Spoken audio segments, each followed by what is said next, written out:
নড়াইলের খাসিয়াল গ্রামের উত্তরপাড়ায় আধিপত্য বিস্তার নিয়ে প্রায়ই হচ্ছে সংঘর্ষ। হামলা মামলার আতঙ্কে এলাকা এখন প্রায় পুরুষ শূন্য। অভিযোগ, পুলিশের নীরব ভূমিকার কারণে হচ্ছে সহিংসতা। ঢালাইয়ে দৃঢ়তা, নির্মাণে নিশ্চয়তা। প্রিমিয়ার সিমেন্ট, ঢালাইয়ের রাজা। প্রতিপক্ষের ধ্বংসলীলার চিহ্ন নড়াইলের খাসিয়াল গ্রামের উত্তরপাড়ায়। আধিপত্য বিস্তার নিয়ে দীর্ঘদিনের বিরোধ এলাকার ওয়াহাব শেখ ও জাফর মোল্লার মধ্যে।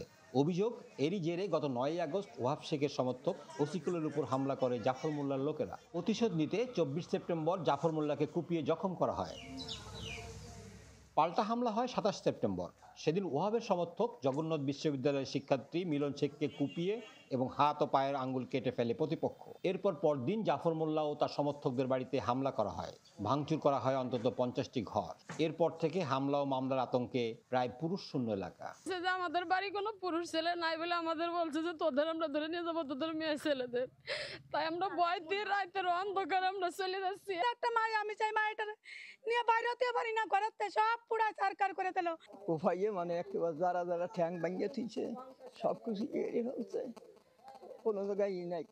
যারা যারা এড়ে ফেলছে, হাতের কবজা কেটে ফেলছে, এই 8-10 ধরে।